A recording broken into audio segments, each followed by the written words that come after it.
पे अगर आप झिरी कटिंग करके पाइप लगाना चाहते हैं किसी भी मशीन से, तो सबसे ज़्यादा ज़रूरी क्या है, अच्छी तरह से दीवार पे पानी से भिगोना।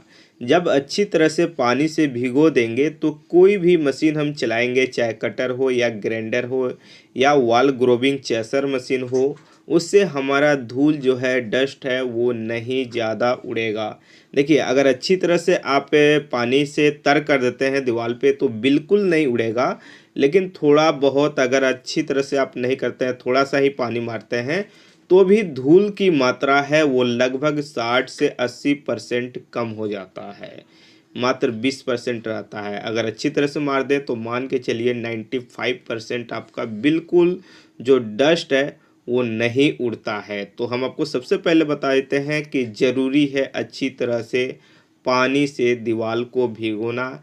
हम ज़्यादातर क्या करते हैं, अच्छी तरह से दीवार को भिगो लेते हैं पानी से, उसके बाद ही मशीन से कटिंग करते हैं। यहाँ पे हम बारी बारी हर मशीन से कटिंग करके आपको दिखाएंगे। जैसे ग्राइंडर मशीन हो गया, या जो टाइल्स कटर मार्बल के लिए आता है कटर मशीन वो हो गया, या वॉल ग्रोविंग मशीन जो आता है जिसे वॉल चेसर के नाम से जाना जाता है वो हो गया। और आप इस वीडियो को कंप्लीट देखेंगे तो आपको ये भी समझ में आएगा कि आपके लिए कौन सा बेहतर मशीन है, आपको कौन सा मशीन लेना चाहिए, या झिरी कटिंग करने के लिए कौन सा सही मशीन होता है। हम आपको A to Z कंप्लीट दिखलाएंगे, बतलाएंगे। आप इस वीडियो को पूरा कंप्लीट ध्यान से देखिएगा, सुनिएगा, समझिएगा, तो उसके बाद आप कहीं पे भी अच्छी तरह से झिरी की कटिंग कर सकते हैं और डिसाइड आप कर सकते हैं कौन सा मशीन आपके लिए बेहतर है झिरी कटिंग करने के लिए, किस में आपको सेफ्टी मिलता है और किस में आपको प्रॉपर सेफ्टी नहीं मिलता है। और यहाँ पे एक चीज़ मैं क्लियर कर दूँ, जो डस्ट होता है, धूल होता है, जो उड़ता है, इसे हम लोग इग्नोर करके काम कर लेते हैं, लेकिन ऐसा नहीं करना चाहिए, क्योंकि यहाँ पे कई तरह के प्रॉब्लम हमें होते हैं। एक तो हमारे आँख को प्रॉब्लम ये पहुँचाता है, ये धूल और डस्ट, और दूसरा चीज़ एलर्जी भी होता है, बहुत तरह के नुकसान होते हैं। तो कभी भी इग्नोर नहीं करना चाहिए धूल और डस्ट को, इससे बचाव ज़रूरी है। तो इसलिए कभी भी अगर आप काम कर रहे हैं तो ज़रूरी है अच्छी तरह से पानी मारना और उसके बाद झिरी कटिंग करना। कुछ ऐसे कंडीशन होते हैं जहाँ पे हम लोग धूल के लिए पानी नहीं मार सकते हैं, लेकिन जहाँ पे अगर पानी मार सकते हैं वहाँ पे पानी ज़रूर मारिए। अब यहाँ पे हमने पानी को अच्छी तरह से मार लिया हुआ है। अब यहाँ पे जो वॉल ग्रोविंग मशीन है उससे हम झिरी कटिंग कर रहे हैं। अगर आप यहाँ पे देखेंगे तो जो इसमें पाइप लगाने के लिए रहता है, जो धूल डस्ट है वो अलग जाए, वो हमने नहीं लगाया है। और यहाँ पे जिस हिसाब से धूल है वो बिल्कुल ना के मात्रा में है। मान के चलिए अगर इतना दूर में हमने जितना झिरी कटिंग किया, अगर पानी नहीं मारते तो यहाँ पे कुछ भी दिखाई नहीं देता। अब यहाँ पे ये जो है लिंटर है यानी बीम है, अब इसके ऊपर थोड़ा धूल ज़्यादा उड़ेगा। क्यों उड़ेगा? क्योंकि इसके अंदर पानी नहीं जाता है। जैसे देखिए ये थोड़ा सा ज़्यादा हो गया यहाँ पे, जिसके अंदर पानी अच्छी तरह से चला जाता है। जैसे ये दीवार पे अब ये तर है, जो इसके अंदर से डस्ट होता है, गर्दा होता है, जब वो उड़ेगा तो वो पानी पकड़ लेगा, ज़्यादा नहीं उड़ता है। इसलिए ज़रूरी है पानी आपको अच्छी तरह से दीवार पे मारना। तो ये हमारा वॉल ग्रोविंग मशीन है जिसे वॉल चेसर के नाम से भी जाना जाता है। अब ये कटिंग हो गया है। इस पे क्या करेंगे, जो चीसल होता है यानी छेनी, वो छेनी और हथौड़ी यानी हैम्बर, हैम्बर यानी हथौड़ी हम लोग बोलते हैं, उसे हैम्बर हो गया। छेनी जिसे चिसल के नाम से जाना जाता है, उससे हम लोग इसको इजीली इस तरह से तोड़ लेंगे। इस तरह से वॉल की कटिंग करके हम लोग पाइप लगा देंगे इसके अंदर। ये जो अभी कटिंग हम कर रहे हैं ये पाइप के लिए है। अब यहाँ पे हमने कटिंग कर लिया है, इस तरह से आप कटिंग कर सकते हैं। ये तो हो गया हमारा पाइप के लिए, इसके अंदर हमारा पाइप आ जाएगा। अब चलिए हम बात करते हैं बोर्ड अगर कटिंग करना हो तो उसके लिए। वॉल ग्रोविंग मशीन से बोर्ड की कटिंग हम लोग नहीं कर सकते हैं, उसके लिए ग्राइंडर मशीन ही चाहिए। जो हमारा ग्राइंडर मशीन है वो 6 इंच का ब्लेड लगा हुआ है, और बोर्ड का जो साइज है उसको मार्किंग कर लेंगे। और कभी भी बोर्ड से 1 इंच बड़ा कटिंग करना चाहिए, यानी 1 इंच गैप होना चाहिए, उसके अंदर मसाला जाएगा तब जाके वो पकड़ बनाता है। बिल्कुल बराबर कटिंग आपको नहीं करना है। और थोड़ा सा ये ऊपर से जो झिरी है ना पाइप का, थोड़ा सा ऊपर से ज़रूर कटिंग करेंगे। इससे क्या होता है, आपका जो पाइप है, जो बोर्ड रहता है, उसके अंदर जो कटिंग रहता है होल का, वो थोड़ा डीप होता है, तो इसलिए ज़रूरी है ऊपर से कटिंग करना। और यहाँ पे जो बोर्ड है इसको थोड़ा सा ज़्यादा कटिंग कर देंगे ताकि जो चीसल है, हैम्बर है, उससे हमें ज़्यादा मेहनत नहीं लगे तोड़ने में, ईजिली हमारा टूट जाए। जैसे यहाँ पे हम जब कटिंग कर रहे हैं तो ईजिली हमारा कटिंग हो रहा है, ज़्यादा मेहनत नहीं लग रहा है। इसलिए हम लोग क्या करते हैं, अब ये पाइप हमारा डीप में आएगा तो ईजिली चला जाएगा बोर्ड में। तो यहाँ पे चलिए हम फटाफट कटिंग कर लेते हैं, और कटिंग करने के बाद यहाँ पे बोर्ड रखते हैं और आपको दिखलाते हैं दीवार से बाहर कितना होना चाहिए। एक चीज़ हम आपको बता दें, कभी भी कटिंग हम कर रहे हैं, बोर्ड अगर लगा रहे हैं, तो जो वॉल होता है, दीवार, उससे 8 mm हमारा जो बोर्ड है वो बाहर आना चाहिए, उससे ज़्यादा नहीं। अगर कम रहता है, जैसे 5 mm है तो भी चलेगा, बराबर हो जाए तो भी चलेगा, लेकिन 8 mm से ज़्यादा नहीं होना चाहिए। जैसे हमने 5 mm लिया हुआ है, मात्र 5 mm हमारा दीवार से बाहर आया हुआ है। तो इस तरह से ये तो हमारा हो गया 3 मॉडलर का। इसी तरह से 8 मॉडलर, 12 मॉडलर, जो भी आपका साइज है। कभी भी एक चीज़ और ध्यान में रखिएगा, जो होल होता है हमारा बोर्ड का, उसी के सामने पाइप वाला होल का साइज का कटिंग कीजिएगा। ऐसा नहीं कि पाइप लगाने के समय जो बोर्ड का होल है कहीं और चला गया, इस बात को भी ध्यान में रखना होता है। तो यहाँ पे हमारे जैसे ये 8 मॉडलर है, इसको कटिंग कर ले रहे हैं। जो पाइप हमारा आएगा बोर्ड में, उसके लिए थोड़ा सा डीप हमको ऊपर से ही करना होता है, तो वो भी हम कर लेते हैं। और अच्छी तरह से यहाँ पे जो हमारा दीवार है, जैसे ये ईंट है, ईंट को अच्छी तरह से कटिंग कर लेते हैं।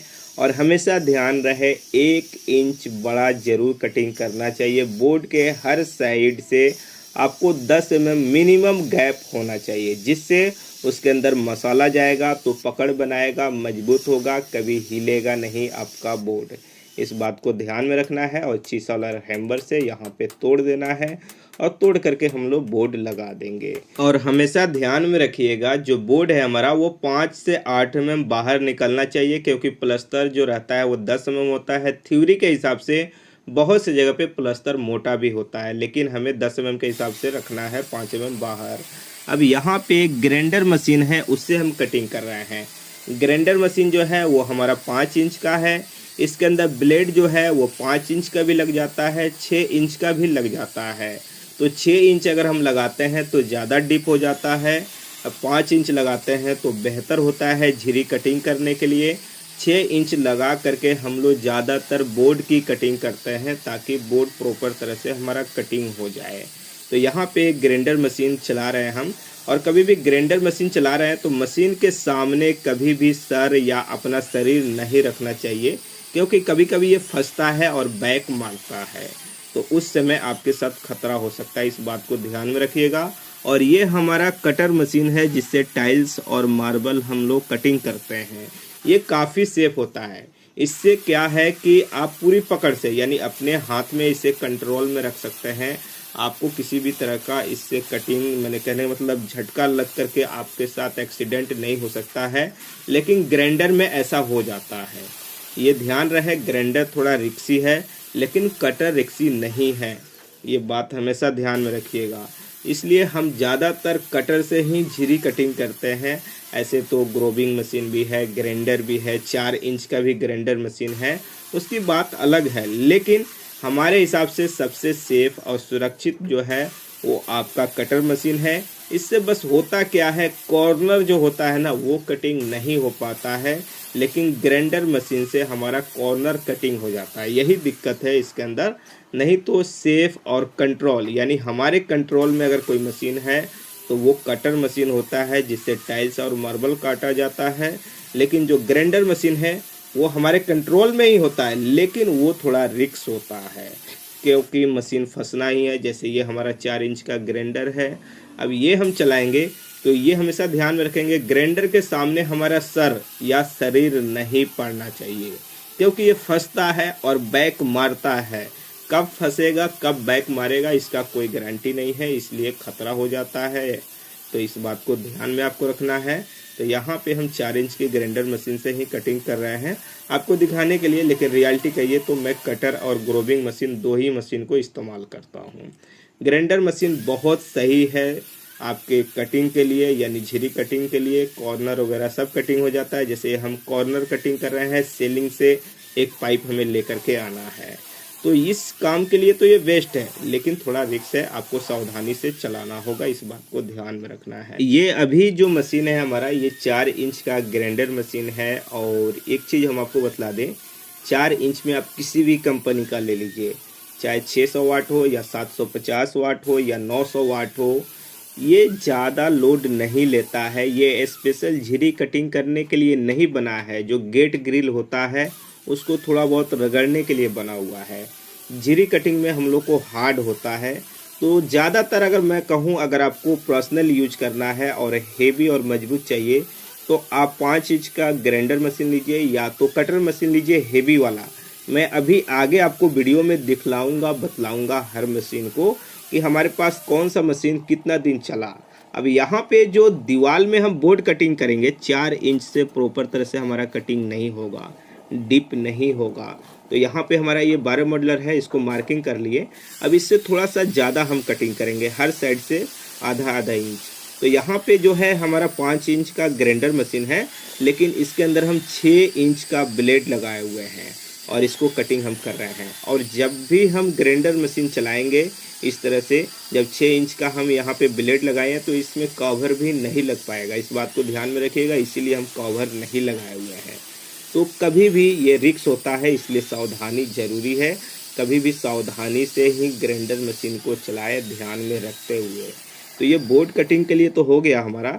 4 इंच के मशीन से भी कटिंग हम लोग कर सकते हैं, लेकिन ये डीप नहीं होता है, थोड़ा सा हमें ज़्यादा चीसल हैमर से कटिंग करना पड़ता है। तो ये तो बोर्ड कटिंग हो गया। बहुत से लोग क्या करते हैं, जो पाइप रहता है हमारा, उसके अंदर भी थोड़ा थोड़ा इस तरह से कटिंग कर देते हैं, लेकिन इसका कोई मतलब नहीं है। हम लोग अगर बराबर कटिंग कर दें तो ऊपर से मारेंगे, थोड़ा लंबा कटिंग हो जाएगा, चीसल हैमर से निकल जाएगा, इसलिए हम नहीं कटिंग करते हैं। अब यहाँ पे हमारे पास 4 मशीन है झिरी कटिंग करने के लिए। वॉल ग्रोविंग मशीन है, ये कटर मशीन है हमारा 4 इंच का और 5 इंच का भी है। और यहाँ पे हमारे पास एक कटर मशीन है जो हमारा टाइल्स मार्बल के लिए है, और ये है, और ये काफ़ी मजबूत है और इसे मैं 11 साल से इस्तेमाल कर रहा हूँ। सबसे पहले मैंने इसे 3600 रुपये में लिया था और 11 साल से इसको इस्तेमाल कर रहा हूँ। 2009 में लिया था। इसके अंदर कुछ नहीं हुआ है, स्विच वगैरह सब चीज़ सही है। बस इसके अंदर हुआ क्या है कि जो हमारा कार्बन है उसको कई बार बदला हूँ, तो कार्बन का जो ये नट होता है कवर, वो ख़राब हो गया, तो उसके ऊपर टेप लगाए हैं। और इसका लीड वायर जो है वो ख़राब हो गया, तो उसको हमने बदल दिया। बाकी ये मशीन काफ़ी बेस्ट है, आज तक आर्मेचर फील्ड कुछ भी नहीं ख़राब हुआ। कार्बन सिर्फ मैंने चेंज किया है कई बार। और ये हमारे कंट्रोल में होता है, हैंड में होता है, थोड़ा कॉर्नर नहीं कटिंग करता है, लेकिन हमारे सेफ्टी के लिए ये बेस्ट है, कोई दिक्कत नहीं है। ये मॉडल फिर हम खरीदने के लिए कोशिश किए, लेकिन ये मॉडल नेम तो नाम से आ जाता है, लेकिन सेम मशीन नहीं आता है। कम दाम में आजकल मशीन मिल जाती है, इतना मजबूत नहीं मिलता है। अब चलिए हम बात कर लेते हैं, यहाँ पे 4 इंच का ये ग्राइंडर मशीन, ये ब्लैक एंड डेकर का है, बॉस का हो या किसी भी कंपनी का हो। यहाँ पे कोई स्पॉन्सर वीडियो नहीं है, किसी कंपनी का मैं तारीफ़ नहीं कर रहा हूँ और बुराई नहीं कर रहा हूँ। मेरे हिसाब से 4 इंच का मशीन कोई भी सही नहीं होता है। बहुत से लोग पूछते हैं, मैं बता देता हूँ कि हाँ आप ले लीजिए, बॉस ले लीजिए, डिवाल्ट ले लीजिए, वो अलग मैटर है, लेकिन मेरे हिसाब से वो सही नहीं होता है, क्योंकि उसके अंदर उतनी पावर नहीं होती है। और बोर्ड कटिंग करने के लिए हमें ज़्यादा झिरी कटिंग करना पड़ता है, डिप नहीं जाता है, बहुत से प्रॉब्लम होते हैं। लेकिन हमारा जो 5 इंच का है, आप लोकल ही लीजिए, वो नहीं चलेगा, थोड़ा कम लाइफ होगा, लेकिन बेस्ट होगा। आप 5 इंच का ब्लेड लगाइए, डिप कटिंग होगा आपका, अच्छा रहेगा। 6 इंच का ब्लेड लगा करके बोर्ड कटिंग कर लीजिए। इसके अंदर क्या है कि स्विच ज़्यादातर ख़राब हो जाता है, तो हमारा स्विच ख़राब हो गया तो हमने बेड स्विच लगा लिया और ग्रेट वाइट का लगाए, फिर भी ये ख़राब हो जाएगा, क्योंकि ये हमारा 1500 वाट लेता है मशीन, तो ये ख़राब हो जाता है, हम बदलते रहते हैं। लेकिन हमारे लिए सबसे बेस्ट अगर ग्राइंडर मशीन है तो 5 इंच लीजिए। और ये हमारा वॉल ग्रोविंग मशीन है, इसकी हम तारीफ़ क्या करें। देखिए, ये मशीन सही नहीं है। आप इस तरह के मशीन अगर ले रहे हैं, उसमें लाइफ नहीं होती है। और इसके अंदर जो है ना, धूल डस्ट की अगर जो दावा करता है कंपनी, ऐसा कुछ नहीं होता है। धूल डस्ट उसी में नहीं उड़ता है जिसमें मशीन चलाते वक्त उसके अंदर लेवल पाइप लगा करके पानी कनेक्ट किया गया है। पानी गिरते रहेगा, कटिंग करते रहेगा, उसी समय नहीं उड़ेगा। बाकी ऐसे तो उड़ना ही है। ऐसे जैसे कि अगर दीवार पे आप पानी मार दिए, जैसे कि अभी हमने आपको वीडियो में दिखलाया, तो किसी भी मशीन से आप कटिंग करेंगे तो आपको धूल डस्ट ज़्यादा नहीं उड़ेगा, बहुत कम उड़ेगा। तो इस बात को आपको ध्यान में रखना है। इस तरह के अगर मशीन आप वॉल ग्रोविंग लेना चाहते हैं तो आप लगाइए। ये हमेशा ध्यान में रखिएगा पैसा खर्च करने से पहले कि लाइफ नहीं होती है मशीन की। सबसे ज़्यादा लाइफ अगर बात करें तो हेवी कटर मशीन लीजिए मार्बल वाला, और एक ग्राइंडर मशीन ले लीजिए 5 इंच में ही कहेंगे। अगर किसी कंपनी का अगर आपका बजट है तो किसी कंपनी का आप ले लीजिए। अब बहुत से लोगों के मन में सवाल होगा, जो बोर्ड हम लोग लगाते हैं या जो लाइट पॉइंट लगाते हैं वो कितना हाइट पे लगता है। तो मैं इसके लिए बिल्कुल सेपरेट एक वीडियो बना दूंगा जिसमें मैं आपको दिखला दूंगा, बतला दूंगा किस तरह से पाइप जंक्शन बॉक्स लगाते हैं या बोर्ड कितने हाइट पे लगाते हैं, कितने हाइट पे हमारा लाइट पॉइंट होता है, या पावर प्लग या फ्रिज का बोर्ड या वॉशिंग मशीन का या गीजर का या एसी का A to Z कंप्लीट मैं फ्रेश एक वीडियो बना दूंगा जिसमें मैं आपको दिखला दूंगा, बतला दूंगा। इस वीडियो में सिर्फ मैंने बतलाया है किस तरह से आप अच्छी तरह से झिरी कटिंग कर सकते हैं, किस तरह से किया जाता है और कौन सा मशीन सही होता है झिरी कटिंग करने के लिए। तो चलिए दोस्तों, इस वीडियो में इतना ही। अगर आपको वीडियो अच्छी लगी तो लाइक कीजिए।